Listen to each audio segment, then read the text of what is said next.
Alright, y'all. Chat live. We're live. We're good to go. Um, Welcome back to another day with your boy Day on a Wednesday. And today we reacted to some. I'm tired of the Kobe slander. I ain't gonna lie. Kobe getting real disrespected lately, and to be honest, I'm trying to figure out why. I don't get it. Honestly, I really don't. And it's kind of making me upset. What's going on with the world that we're living in these days, because it's like ain't no way that we're allowing this type of stuff to happen. But speaking of Kobe, we're gonna start with the Lakers. Now, Jokic, y'all, I don't know if y'all seen Jokic declined his make sure y'all can hear me. Jokic declined his extension. Now his extension probably would have been for an easy like 300 mil, because mind you, he was runner up for MVP this year. He got MVP last year, I think. And it's Denver, so Denver wants to keep him. I seen something saying that he might not sign the extension anyways. Turned out he really didn't. Um, but yeah, we're looking for the DeAndre Ayton take, because people have been talking down on DeAndre Ayton, but it's the Lakers. They need a big man, so how much could you really complain? You feel me? Hold on. NBA today. Let's go to uh Mike Brown got hired as a Knicks coach. I don't know much about him. I heard he alright. Here we go. This is what I was looking for. Hey chat, if y'all can hear this, y'all let me know. If not, we'll keep that.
Emphasize that for me as well. And yeah, it is a lot of fuel in me, to prove the whole world wrong.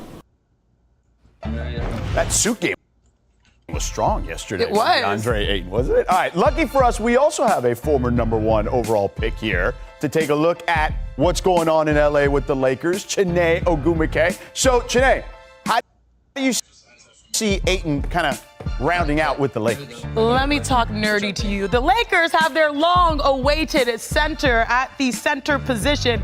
And as we focus on him here, because I want you guys to see, this is the impact this man will have. He actually led the NBA as a screener in points per pick and roll. So if he sets a screen, he actually generates the most points. But as we go to the tape, I'll show you why he's such a tremendous lob threat. It starts with his angles on screens, and it actually starts with his hands as well. Let's go back to when he was with the Suns. This is with one of the greatest point guards of all time. Sets a solid screen. Now you have 2, 3 people attached. Look at his arm. He's like, hey, lead the pass here, lob threat. You guys remember that value. But now fast forward to his time with the Trailblazers. I love how he adjusts his positioning on screens that allows guards to snake. Solid screen right here. He's very patient, methodical with how he cuts to the basket. And then again, look at the arm, the extension. There he goes. He leads his passers. So it's simple baskets for him. And if you think about the numbers, this is the type of offense that... See, that's why he's a good piece for the Lakers. LeBron's slow. He's not slow, but he's 40. Luka plays slow. Who else is on that list? Let me see. Max Keebler, don't even know what that is. I don't even know. Dalton Connect, Gabe, all these are slow players. So I ain't gonna lie, honestly, he fits in very well. And with Luka's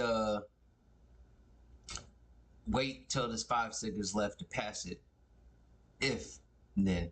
But with DeAndre Ayton, the way that he can match Luka's speed and play slower. So therefore, yeah.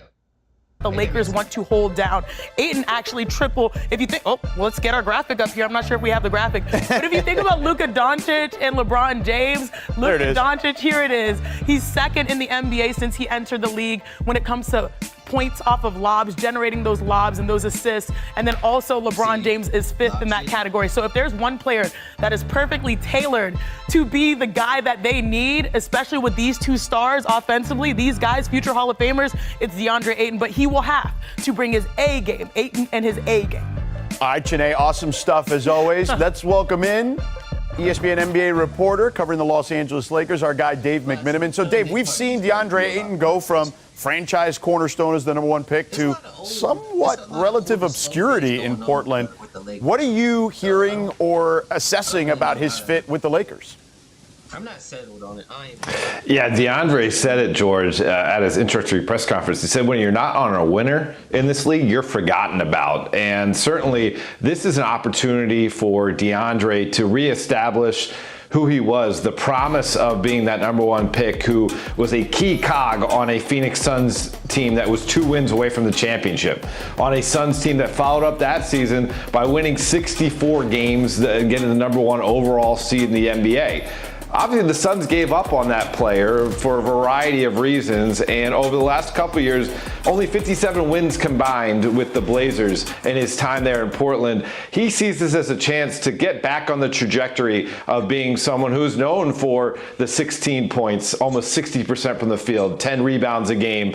And for the Lakers, they see this as a great opportunity because he fits into their cap space they had available, only about $8.5 million contract, and they hold on to their expiring contracts. They hold on to their 2031 first-round pick. They hold on to Dalton Connect. That means they can continue to get this team better, whether that be through the rest of the offseason or leading up to the trade deadline in January and February, because, again, this is about trying to get the most out of this group and turn them into contender. Dave, what else stood out to you from that press conference yesterday? So how do y'all feel about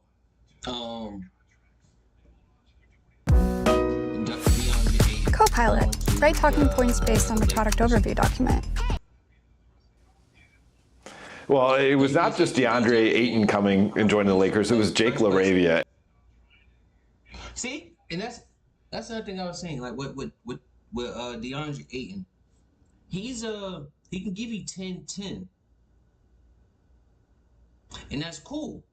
I would take that because Isaiah Hartenstein just won a championship, giving you.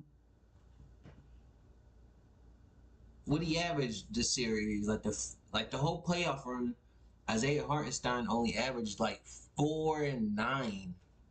4 and 9. So if he can give you 4 and 9, right? Then I would assume, against assumptions, but I would assume that DeAndre Ayton, who would get more playing time than Hartenstein, can give you that 10 and 10.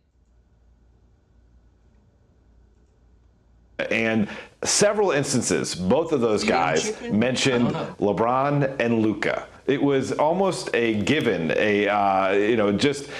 certainly a decided factor that those guys are going to be on the team next year. And I understand that LeBron James' agent, Rich Paul, gave a statement to Shams Charania when he opted into his deal for next year, basically saying that he's going to be monitoring every move that the Lakers make and wants to play for a championship contender for the rest of his days in the NBA. And I understand that Luka Doncic has a contract decision come August 2nd when the Lakers can offer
There we go. My fault, chat. Oh my, whoa. My fault, chat. My fault. I apologize. I'm here though.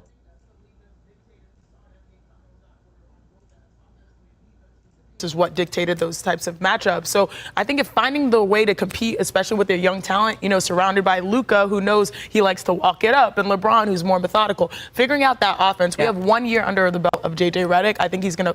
We all know he's gonna dive into.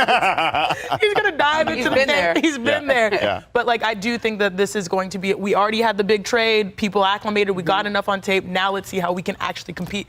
Now that we filled the biggest hole. Yeah, I just texted with two people in the Western Conference, one league personnel guy and one coach. And they're split. One person said, bad move. Because they said, look, Ayton, the time when they went to the finals, which was a long time ago in Phoenix, it's like almost 2021, right? Yeah. That was the deepest paint shots we saw Ayton do in his career. And since then, now he's more like a guy that just kind of floats, pick and pop, things like that. Yeah. He said all the right things yesterday in the press conference, but where will he be, basically in February? How will LeBron feel about him? Will he be that engaged all the time? Will they light a fire under him? Yeah. And the thing is, as this one person said, if he's going to have those type of deep paint shots, well, then Luka can work with that. Luka will make him look good. As one other person said, though, given the options, this was a great pickup for the Lakers because they needed a big. But the whole thing is, where will J.J. Redick be and how will he feel? Who will he finish with? Is he going to trust DeAndre Ayton in those times when Ayton tends to float sometimes? Yeah, well, look, on my radio show here on ESPN LA, gonna see with this guy. Let's talk about these three guys right here. These three guys right here, right? Let me put my face back on the screen. Oh, sorry, my fault. Let me put my face back on the screen, right? Let me tell you about these three. Right here, right? Let's start with him. Hold on.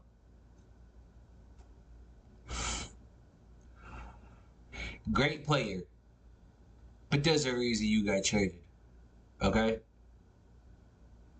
Great player. But, I can't even hate on you. You're a good player. Good player. The double-double. So why is it that these three, I look at them and I still don't feel comfortable? I don't get it. I don't see why I don't feel comfortable with these three players. Because even with these two, I'd even feel, with LeBron and Luka, I'd even feel comfortable. Now when you throw this big black motherfucker in here, he's cool. I like him. He's 10-10, double-double. It's cool. But no, I'm not gonna believe it. I refuse to believe that. The Lakers gotta get their shit together, because I'm not fucking with it. Look, that's me right there, y'all. That's me. So if y'all see that popping up, make sure y'all hit that like button, follow button. That's me. Just wanted to tell y'all. Some people just know they could save hundreds on car insurance by checking Allstate first. Is that your car? Yeah. Like to check your sunroof is closed first, before going through the car wash. So check Allstate first and save when you click or call. The big man, Chet Holmgren, got paid this morning.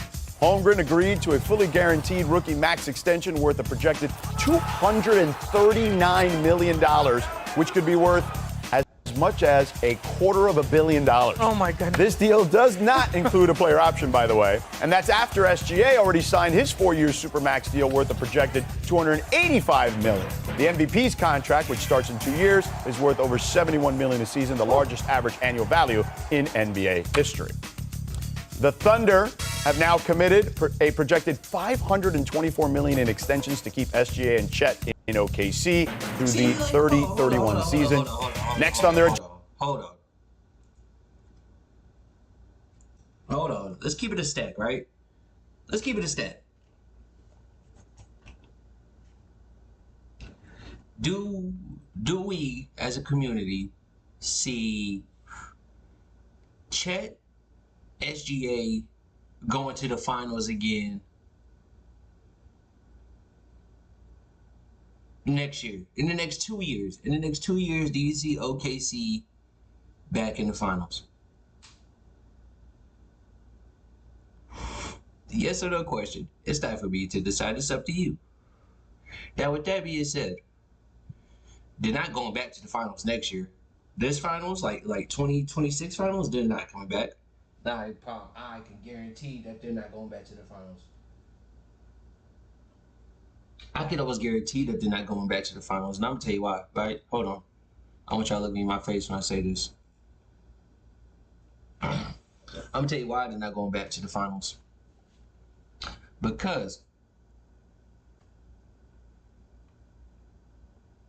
no, not even him. It's the West. It's the West. No, there has been no repeat champion in like the past 7 years. Since like 2017, something like that. So why am I going now all of a sudden assume that they're going to be back in the finals? They could be back to the conference. Because mind you, Curry got hurt. They would have beat the Wolves. They went to 7 games with Denver. They went to 7 games with Indiana in the finals. When Tyrese Halliburton wasn't even playing that good for real. The best player on the team was Siakam. So, excuse me. 524 and they haven't signed J-Dub, it's not going to work because they're basically trying, what they're doing, they're getting the treatment that Boston gave Jaylen Brown and Jason Tatum. Because they had a third player, Porzingis. This J-Dub is their Porzingis. And technically he's not because he gives you that production. He stays on the court. But with that being said, with all this money put between just 2 players, it's the same thing Boston went through. Now you can do a little work room because they're rookies. All right, you got some work room. But they also don't have the accolades such as Jason Tatum, Jaylen Brown. So this is, I'm guessing, what projected, again, what they're expected. Because I think with this amount of money between these 2 players, for the next like 3-4 years, they're expecting 1 championship, 2 finals appearances. So in the next 4 years, they're expecting OKC to go to the finals twice and win at least once. With that type of money for rookies, that's what I'm. Now, granted, that all could change because the pieces you have around you, but the pieces around you what got you that championship. So therefore, I'm talking too much. My fault. Agenda could be an extension for Jalen Williams, who, like Holmgren, is rookie extension eligible this summer. Now, welcoming in the man who broke the news this morning, our guy Shams Charania. Check out the full rookie max extension. How did this deal come about, Shams? George, when you win a championship, the second youngest team ever to do so, big business awaits. And they got Shai Gilgeous-Alexander done on that 4-year, $285 million Supermax last week. And then it was about Chet Holmgren and Jalen Williams, a.k.a. J-Dub. And today was Chet Day, and getting him done was the priority. Oklahoma City officials and Holmgren's agent, Bill Duffy at WME, they met over the last week or so, ironed out this 5-year full max extension that reaches almost $250 million this morning. It is fully guaranteed, and this is for a player that has dealt with some serious injury issues in his 3 seasons. But listen, last year, he was the anchor of what was a historic defense.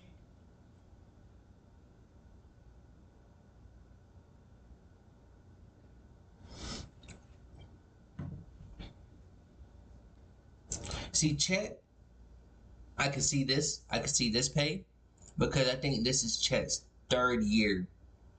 First year he didn't play.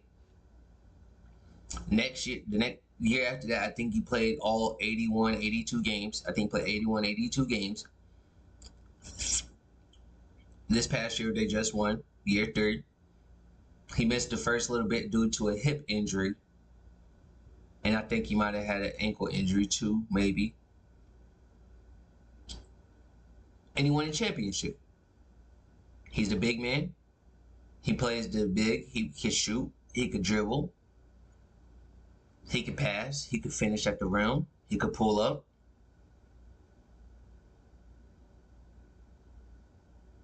I don't see how he's getting 44, but because he's in OKC, it's all people. Okay, people gotta also realize too, when players are getting paid, it's not because of what the league is saying that they're worth. They're getting paid based off of what that team feels that they're worth. Like the Cowboys. The Cowboys, like Dak Prescott gets paid all this money because he's in Dallas. He's a homeboy, you know, city, like he's, you know, that's him. If Dak Prescott went to the Jets, he's not getting that money. One, because the Jets don't make as much money as the Cowboys. And you're just not getting that because the Jet, like, you feel me? But I don't, no argument with it because the money, and he got a championship. I just think his injury history might be the only problem with him. But besides that, and he's a rookie, so, and it has a player option. So realistically, I'm going to put y'all on game right here, right? 26, 28. Watch it, I'm calling it out. Year 2029, they'll probably trade him. And then he'll pick up a 3-year. Watch, hold on. He'll complete these 3. Then because these 2 years are for 51, 54, that's 105, he'll pick up a 3-year 160. Calling it out. Wherever he goes, he's going to try to get a contract for 3 years for 160. Calling it out. Because now people are signing 3 years for 150. So if he's signing 3 years for 160, 3 years later, and depending on how well he does, he might get 3 years, 170, 175. So he gets, what's that? 170. Whoa, my math is off. 75, no. What's that, like 60 a year? He's getting like 55 mil a year. Yeah, so basically he would get to 55 mil a year, 55. Yep. Defense, he had the best plus minus of any player in the NBA playoffs. He had the most blocks ever in a Game 7 of the NBA Finals. So up to $250 million for Chet Holmgren. He was on an all-star trajectory last year before his hip injury that sidelined him. 5 years, 239. Yeah, because the rookie max is 5 years. He averaged 16, 8, 2.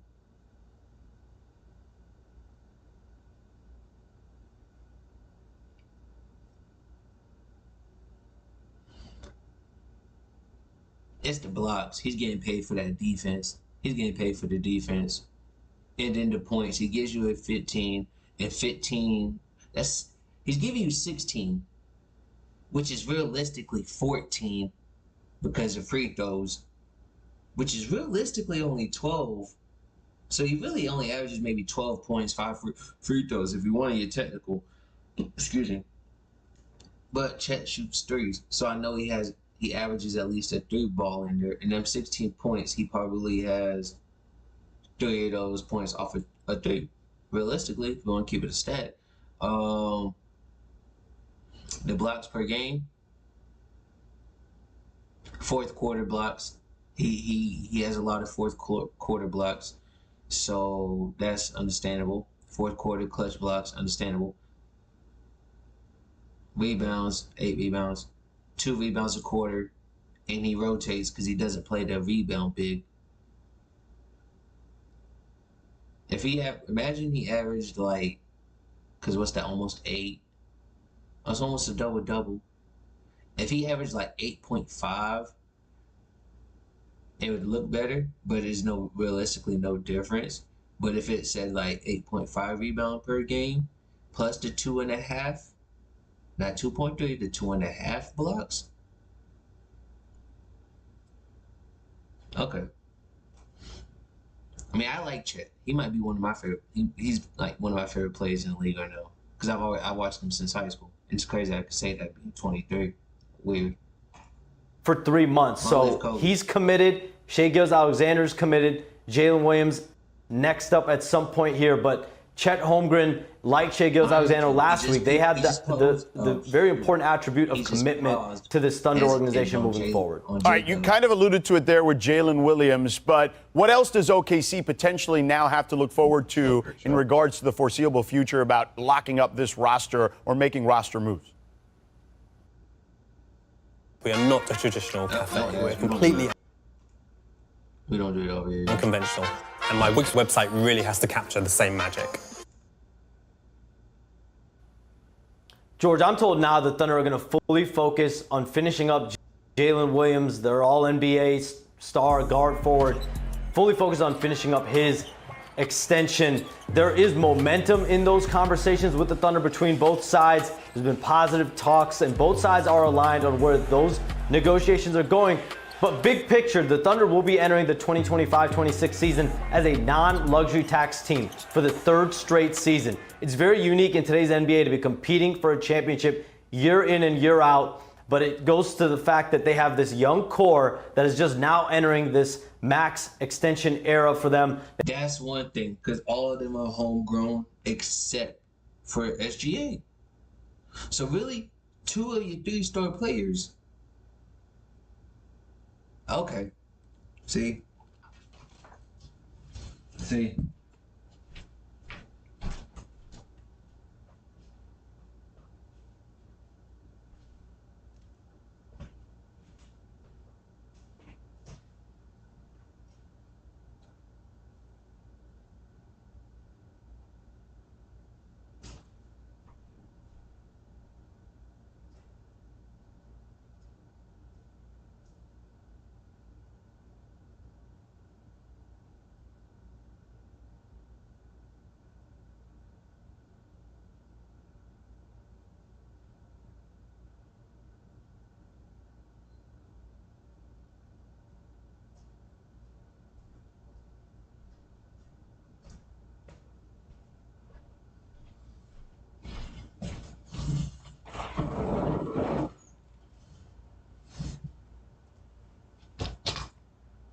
They have a bunch of role players locked up on long-term deals. But again, bigger picture, starting that 2026-27 season, this is a team that's projected to begin entering the 1st and 2nd apron. Shams, thank you so much. You're the man, brother. Appreciate you. All right, so there was Shams. Now, Chiney, we know there have been 7 different champions. Hold on. Why they got J-Dub up here looking like a bad bitch? Ain't no way. Why is this man posed like this? Okay, the arms, yeah. His hands are a little bit higher on the hips. But who am I to judge? But it's the nonchalant, mysterious, I don't want to talk. Huh. Maybe I'm tripping, but that stood out to me. Maybe I'm tripping.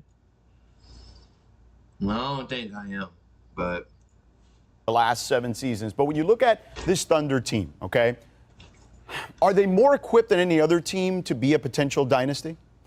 Right now, they're sitting pretty, I'll tell you that. And I just was listening to Shams, and I started writing some things down. I was like, 2 of their contracts worth $500 million. Is that correct? Mm-hmm. $500 million.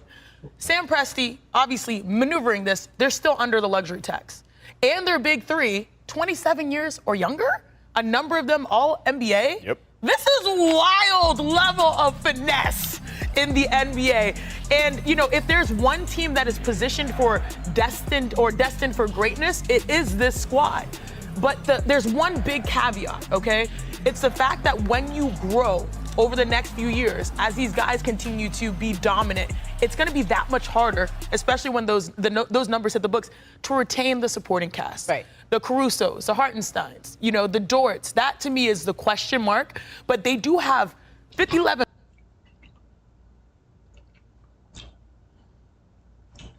On everything I love. if they get rid of Caruso, I'm gonna feel some type of way. Because again, I'm a Kobe guy. So at fault, I'm a Laker guy. We won a ring with Caruso. They let him go. Look at him now with another one. I like Caruso. He might be my top. He might be my top dog. He got 2 rings. And it's not like he's just one of them players that just got 2 rings. You feel me? Like he was just happy to be on the team that year, and he whatever. You feel me? Like he's like a Danny Green, but like a better Danny Green. Danny Green got like, I think he's the only player in history they have 3 championships on 3 different teams. He literally went 1 year. What was it? He went from Spurs, Raptors, and it's something. That's all I know. I know he won 2. He won 1 with the Spurs, won 1 with the Raptors, and then a third ring somewhere in there. But I'm pretty sure all 3 of those were 3 years in a row. But anyways, what I'm saying is, Caruso's an all-around Swiss Army knife. If you could pay all them 3 that much money, you better keep Caruso. Because they all got a ring. Caruso got 1 more than them, and he played the best defense out of all of them. I'm keeping him, personally. Picks to be able to buffer the young roster around them. But I think they're hedging on that core, that big 3 core, which, by the way, if you're thinking about it, I was in love with the James Harden, the Russell Westbrook, the Kevin Durant. But this right here, they won a championship. Not saying that they're better than those future Hall of Famers, but their team is basically has a runway where they've bought in already to the identity, the system. They have so many boxes checked that it's like, okay, if any team can do it and go back to back, maybe it's them. But they're set up for sustainable success, and they're set up in a way where, as Chiney mentioned, like I think they won. At Napa, we are the pros with simple solutions for complex electrical systems. No free promo. We ain't getting no promo. We ain't getting paid for ads. Nah. I seen a YouTuber used to do that. I mean, do I really care? Nah. I'm just being petty.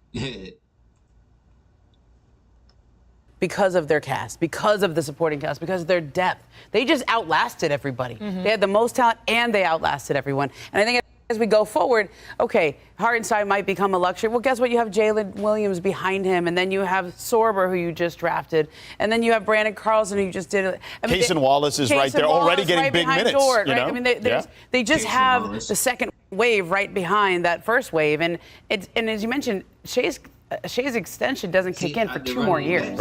So he's still on the deal that he was on before. These extensions don't kick in for a little while. And they have a couple years to play with those secondary players before they have to make those tougher decisions. And by the way, can we shout out Jalen Williams a little bit here? That man was dealing with a wrist injury since March. He missed 2 weeks in March after an injury, then re-aggravated it in April and played through the entire playoffs. He just talked about this recently, playing through that wrist injury. I was in those huddles. He was getting work on that wrist. My fault, Chad. My fault. The entire conference finals and finals. I remember watching him. We saw him. There was one game where he hit a couple shots. It was against Denver. And he starts blowing on his hand. And that wrist, the wrist that's always taped. And we asked him about it post-game, and he's trying not to say anything, right? He's trying not to acknowledge any level of pain or whatever it is. And he goes, oh, I didn't even know. The cameras literally captured him doing it. And he goes, I don't even know what you're talking about. Like, that guy was cool as a pillow. And you know what's crazy to me? The only player that had high levels of consistency through all rounds was Shea. Now you're going to get that in the future with J-Dub and Chet only improving. To me, it's wild. Even though the West is still tough. Stacked. Future is bright for sure there, no doubt about it. Finally, reports out of Denver that 3-time MVP Nikola Jokic will not seek a contract extension this summer, delaying talks until next year. Jokic has 3 years left on his current deal, including a player option for 27-28.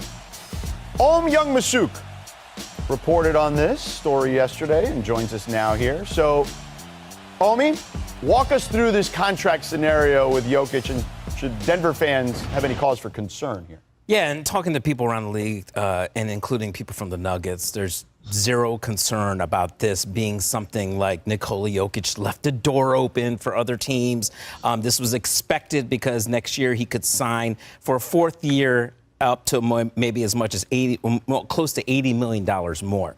Now, if you're a team like the Clippers, who have cleared cap space to maintain flexibility, you will have this hope, perhaps, that maybe, look, something unforeseen could happen. Maybe Nikola Jokic won't be happy with how things end up in Denver. But we look at the moves they've done in the last few months. They changed coaches.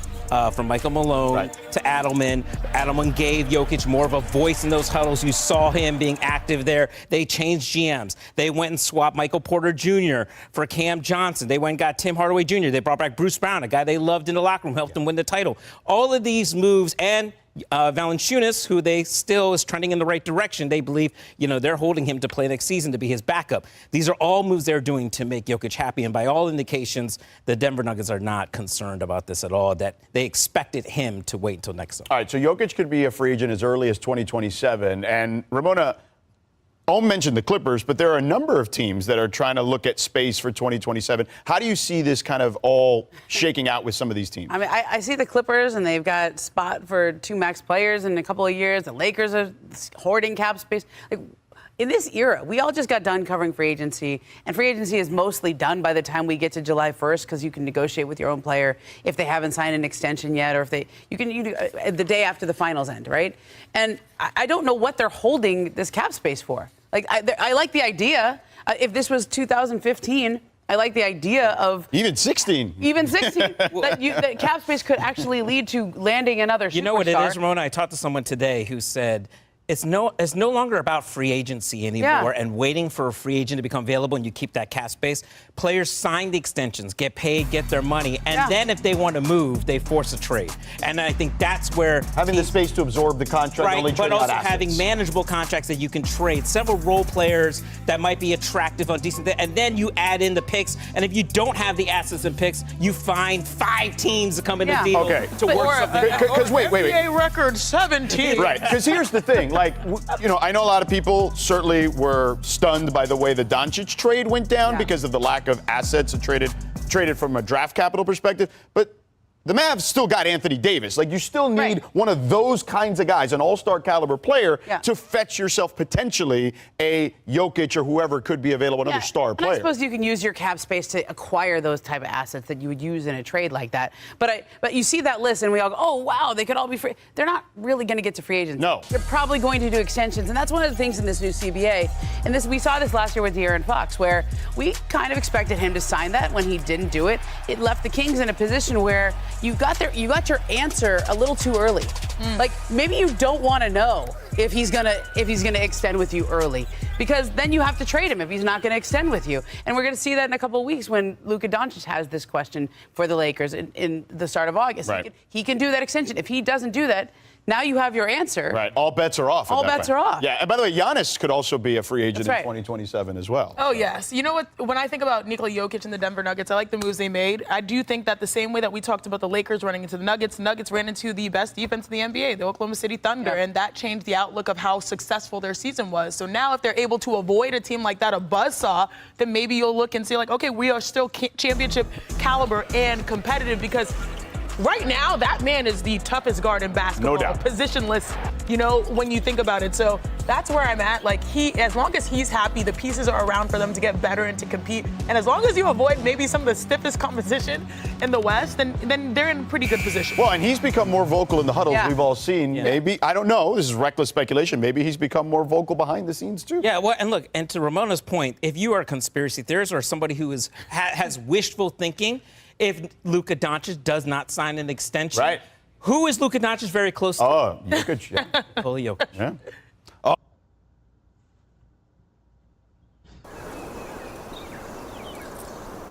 Well, see, look, I ain't gonna lie. That being said,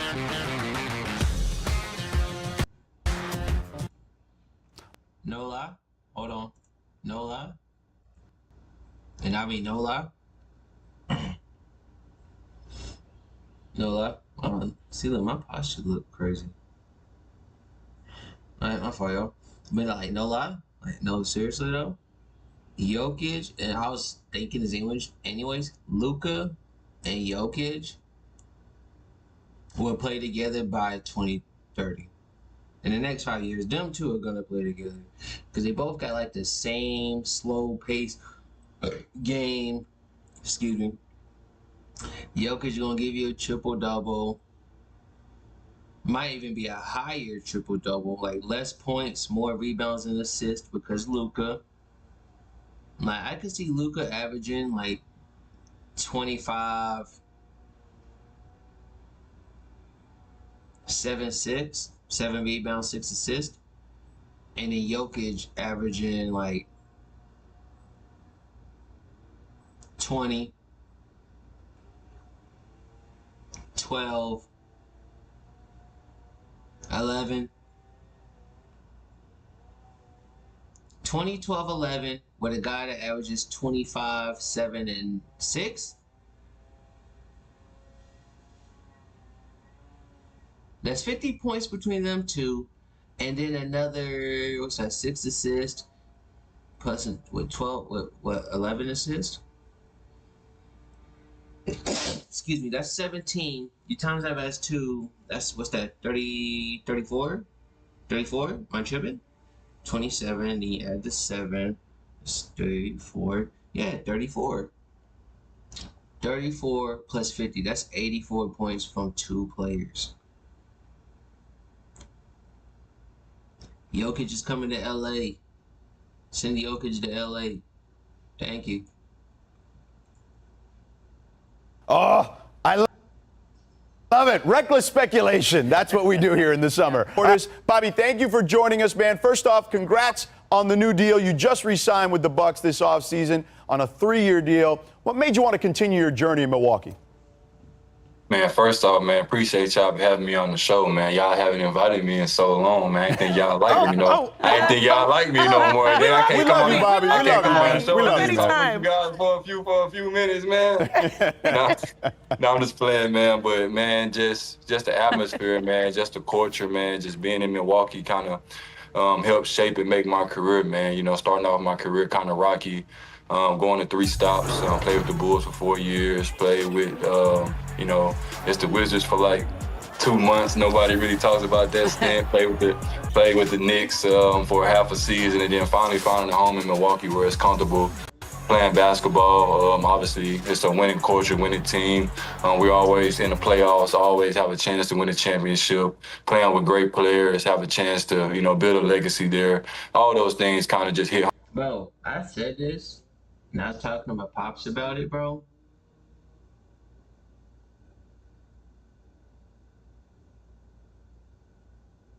Either Milwaukee get rid of Giannis and start over because Giannis got the ring. But if Giannis want to stay home, get Trae Young from Atlanta. Because imagine Giannis go to Atlanta. And now Atlanta's being talked about a lot more. Giannis in Atlanta? Oh my gosh. The YNs will go crazy. No lie. Imagine YNs walking around with a 34-inch Antetokounmpo.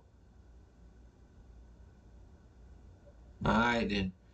If Giannis went to Atlanta, that'd be turned. I ain't gonna lie. You get a ring in Milwaukee. You go get a ring in Atlanta. I think that'd be the first one too. With Trae Young, who averages 20 and 11 assists. It sounds good, but hey, it's me. But Giannis, Trae Young, put a pin in that. Thank me later. Home for me, man, and not wanting to move all my things as well, man. Got to think about all the places I can go. Do I really want to be 30 years old, moving all my stuff across the country? Nah, probably not, man. So I kind of just stay put where I'm at, man. I love it, for sure. I get it. No doubt. Moving stinks, I'll tell you that. All right, yeah. Listen, your Bucks went undefeated in Cup play last year. You heard us do the reveal a moment ago. Let's take a look at the East Group C, where you guys will be. All right, so it's you guys, the Knicks, the Bulls, the Heat, and the Hornets. What are your initial thoughts? I like it, man. I love the Bulls, Knicks, Heat. Whoa, no, wait, I'm sorry.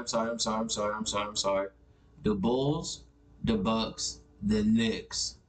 The other two, I ain't seen shit from nine.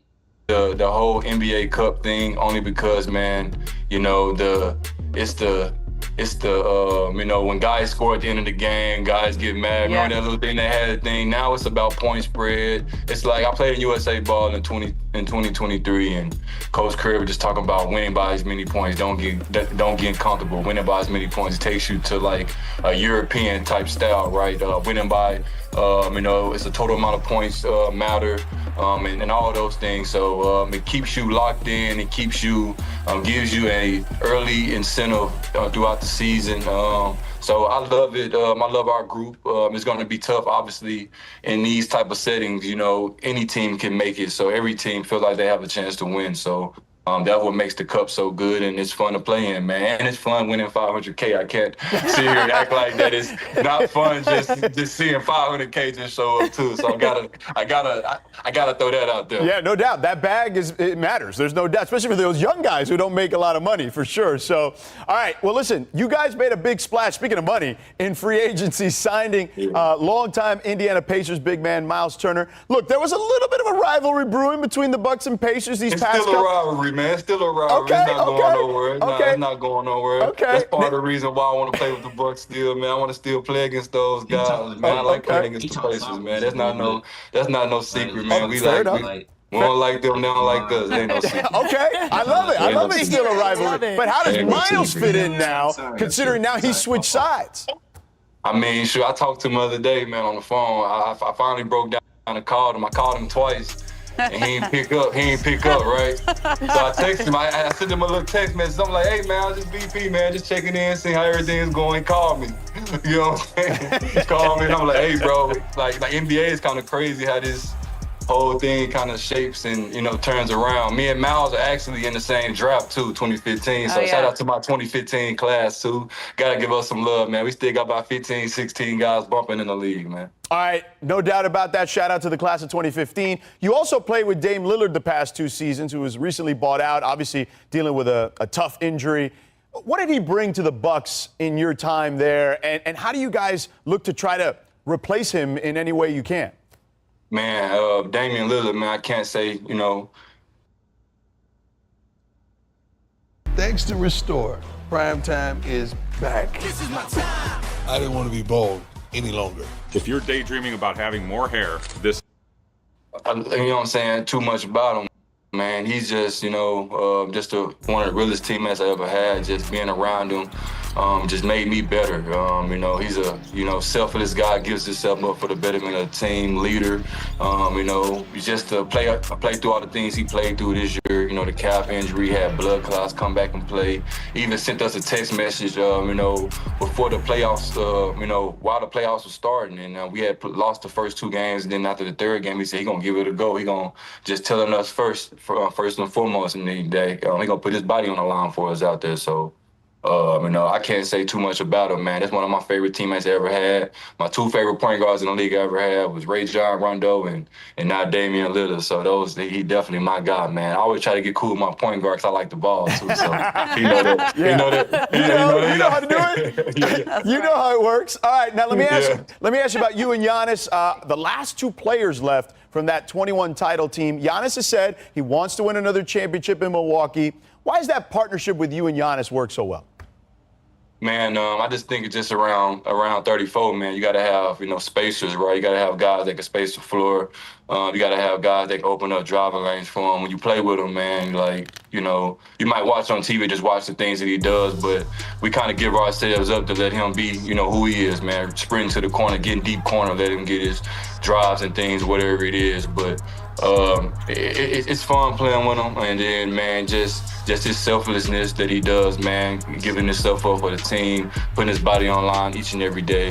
You know, you got to have bigs that can space the floor, that can, you know, knock down the wall, knock down the Giannis wall. It's a real thing. So it's been fun playing with him over these past 5 seasons. Can't believe, you know, it's been 5 years already. Time really flies, man, but it's been fun, man. Hope we can keep it going, man. Hopefully get back to the top. All right, real quick before you go, we only have a couple seconds here. I know you love Hubie Brown, our recently retired colleague, 91 years young. I know you always shout him out when you're mic'd up. Give him one more shout out here. What's up, Hubie? How you doing, man? That's for you, Hubie. Hey, my first 3 I hit this year, man. I'm gonna give you a mean shout out. Hopefully, I got me mic'd up for that one too, so y'all can catch it. All right, sounds good. Bobby, thank you so much. Congrats again on the contract, and we'll talk to you during the season. Yeah, see, that's I like Bobby Portis too, like, cause he's a good player. He's done what he can do for the, like. I like Bobby Portis. I ain't gonna lie. But hey, man, that's just the first little quick stream. Just do it. You feel me? Get in the rhythm of it, get in the flow of it, get in the yeah. Now see, like my left hand is technically. Y'all see me pointing with my right hand, so I gotta. Oh, no, I don't. It's not the mirror effect. Because usually it would look like you're right. I don't know. This technology is weird these days. Because usually it used to be inverted. But hey, man. So I'll see y'all tomorrow, man. I might see y'all later on today, most likely, man. First day of barber school. It's my second first day, so it went pretty good. Was learning how to part hair. I felt like it's crazy. You feel like you know how to do something until you have to do it. Appreciate y'all, man. It's your boy Day with another day on a Wednesday. And I'll see you tomorrow. Later. Whenever I see you, I see you. Thank you.